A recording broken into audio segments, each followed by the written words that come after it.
Hi, I'm Trish, and if you stick around for the next however long this takes me to get it out, I'm going to take you on a ride on the crazy train to Crazy Town. And I'll be honest, it's just going to sound like I'm whinging, it's going to sound like I'm absolutely batshit crazy, but I think it's important to put this out there so that people can see what one of the impacts of weight loss surgery can be, and how it can affect your thinking at times. I'm not always like this, but today I am. A little bit of background. I've gone from 170 kilos down to, I'm aiming for 85. At the moment I'm about 87 or something, I think, I don't know. Ballpark. I've lost half of my body weight. And I'm having a gigantic tummy tuck in 2 weeks. 2 weeks exactly from today. So I have been on Optifast for a while, and I'll be on Optifast right up until the day before, just to maintain my weight. I need to have less than 800 calories a day to maintain my weight. I can only do that on Optifast. And I figure Optifast is a good option because it's nutritionally complete. So I at least know if I'm having Optifast, I'm getting all the vitamins and minerals and nutrients that I need. So, having said that, with the tummy tuck coming up, when I've got something really big like that coming up, that is terrifying to me, and it really is. Initially I stress out about the actual surgery, how the surgery is going to go, how I'm going to deal with the anaesthetic, what the pain is going to be like afterwards. Then after a while, because that just becomes too overwhelming for me, I switch over to being really anxious about meaningless shit. It's like my body needs to be anxious about something, so I just pick shit that doesn't even need to be stressed over. When I had a massive breast reduction last year, and it was really big, it was a really big deal, my way of stressing in the end was over my fingernails. It was ridiculous. I was stressing because I had to take my nail polish off. You cannot imagine how much that stressed me, and how much, like, I was calling the hospital to ask, please, can I just put a clear coat of nail polish on? That's fucking ridiculous. But that's how my brain works. So this time round, with my big tummy tuck surgery coming up, I'll happily take my nail polish off. No big deal. That's not something that needs to be stressed about.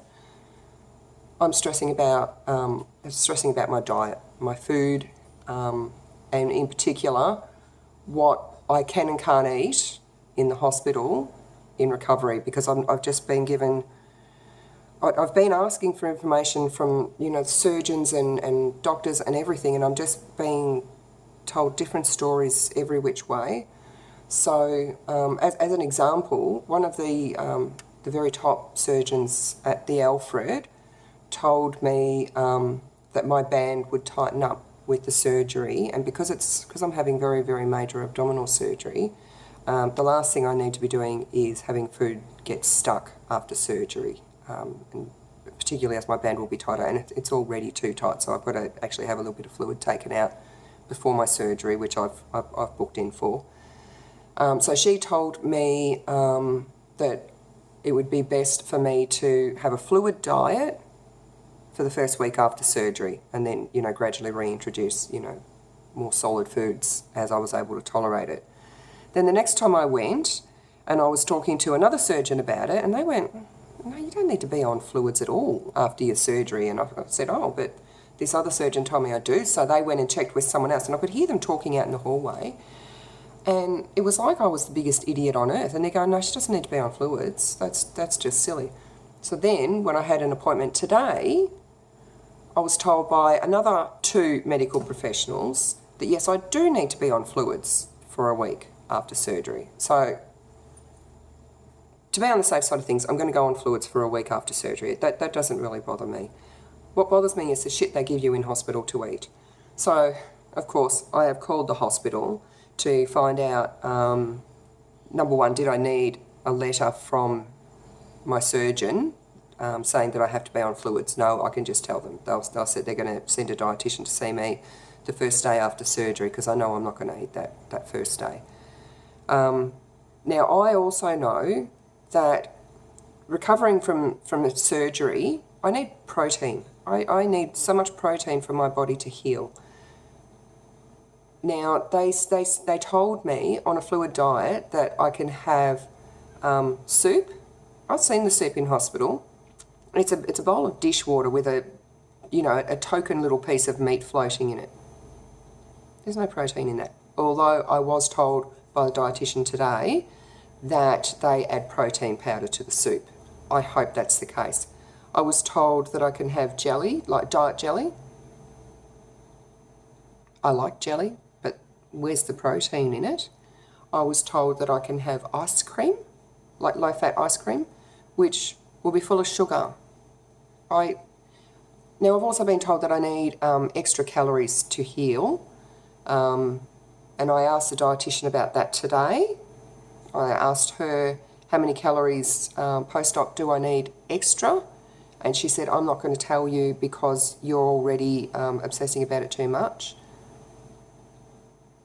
I've already looked it up. I know how many calories I need. I just needed confirmation and reassurance from her, but she wouldn't even tell me.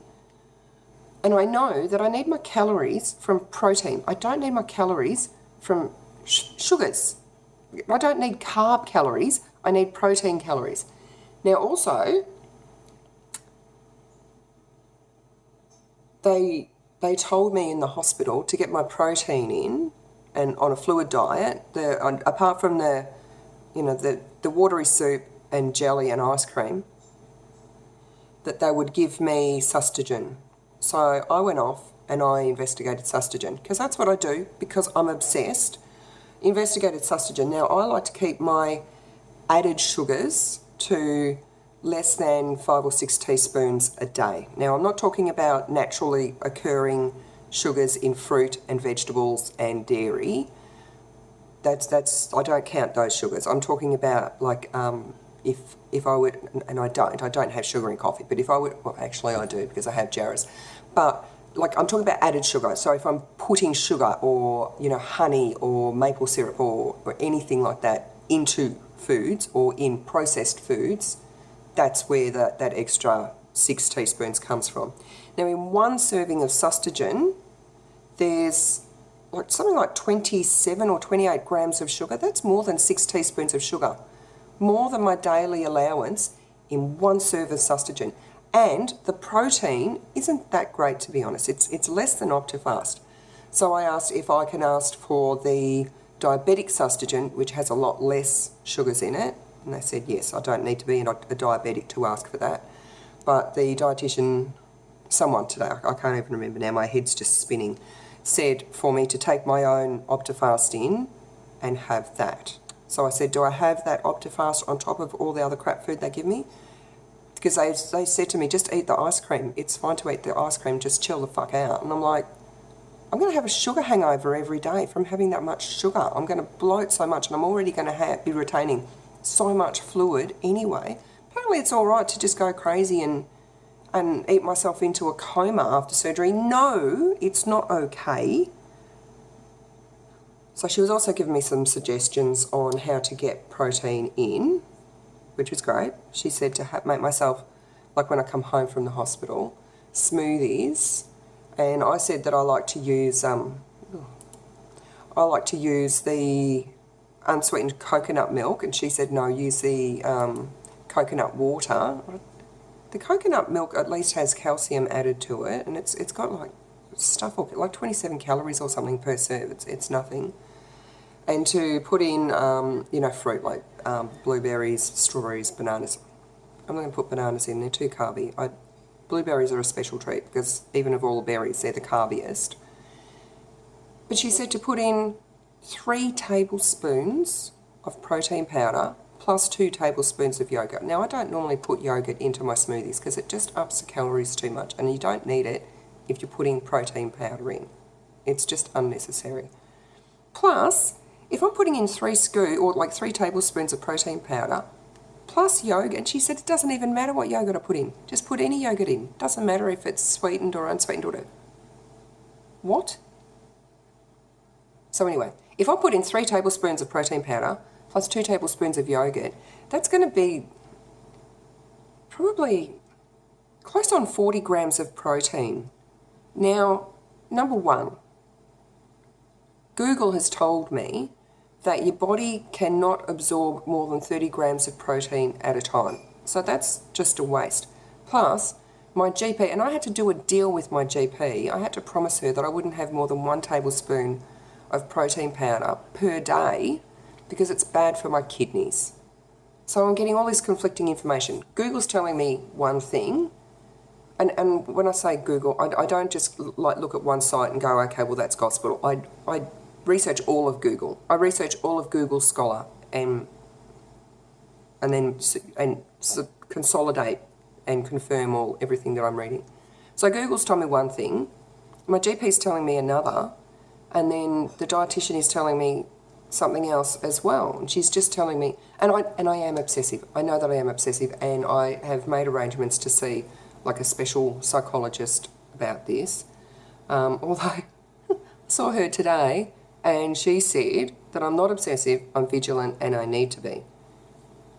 My dietitian that I saw today, on the other hand, was telling me to just chill the fuck out and just not stress over this. So I'm getting 2 completely different stories. And then, you know, like if you want to add in the surgeons and my GP and Google and all this, I've just got so much information in my head. It drives me crazy. It's always in there, just always. Just things like avocado is really good. Eat avocado, but don't eat too much avocado. Have olive oil. Olive oil is really good, but don't cook with it because then it oxidates or some shit. Only eat it raw, like on salads and stuff, but it's okay to bake with, but don't fry with it. Vegetable-based oils are good, but canola's not good, and vegetable oil's not good. Don't eat butter because it's bad for you. It's got saturated fats and cholesterol in it. Don't eat margarine because it's not even food. So eat something like Nuttalex, that's really low in calories and has no cholesterol and is plant-based, but it's got canola oil in it, so that's not good. And it's got some of them have got vegetable oils in them, and they're not good. So is it better to eat something like Nuttalex that has no cholesterol, or butter that has cholesterol and more calories, but is at least a food? So I go crazy with this stuff, and there is just so much conflicting information everywhere. Have coconut oil. Coconut oil is really good for you. Don't have coconut oil. Coconut oil is really bad for you. I don't know what to do. I don't know what to think. I don't know what's true. And then to top everything else off today, I haven't had more than 800 calories a day, other than a couple of rest days that I've had where I've cut sick. But I've not, other than probably about 4 days in the last 6 weeks, I've been on Optifast, so I've not had more than 800 calories a day. My weight loss is stalled. My body has just completely shut down shop on losing weight. I know if I go above like about 1,200 calories a day, I'm going to just start gaining weight, like phenomenal amounts of weight. And I spoke to them about that today, and they said that as a weight loss patient, I'll probably never be able to go above 1,200 calories a day. That's going to have to be by maintenance calories. And I was told that it's bullshit that people think that 2,000, 2,200 calories a day is normal and the right amount of calories to eat for a normal person. And, you know, I told her how much I exercise, and she said, well, I can probably go up to about 1,500 calories a day. But it makes me feel really sad that the rest of the world can eat like twice as much as me and not gain weight, and I have to eat just about nothing and supplement my diet for the rest of my life on 1,200 calories a day. And I said to her, I did not sign up for this. When I came and got weight loss surgery, I did not sign up for this. And she said, well, you did because you had the surgery. And I said, yes, but no one told me that I would not be able to go over 1,200 calories a day. That's ridiculous, and it's unfair for someone like me who really likes to eat, and now I can't. So anyway, I'm even more confused now, and I've still got so much to do. I've still got to organise my post-op garment, and I'm waiting on a phone call back from that before I can do that. And, you know, I've got to pull another $130 out of my ass to pay for another one until I can get the other one returned and get credited for that. And I'm running out of money, and I've got to organise accommodation for my son because he's going to come down to the hospital with me and stay with me for the first 2 days because I don't want to go through that shit alone. And I've got lists, shit that I have to do, just too much. So anyway, that's just an insight into the crazy town that goes on in my head at times. Not all the time, but at the moment I'm really stressing, I'm really obsessing, I'm really going crazy with this. So, but at least while I'm obsessing over the food, I'm not thinking about coming out of the anaesthetic and not being able to breathe, like what happened with my breast surgery. So I'll update you more. I've got a couple more videos I want to make. I've already started to make one of me trying to get in and out of that Marina Garment. That's a treat. I've got that one to post. I'll post another video of me packing my bag for hospital. And I've still got to do my pre-op belly video for you to see. And I'll show you my boobs as well, how they've healed so beautifully. And I think that'll probably be it until I have my surgery.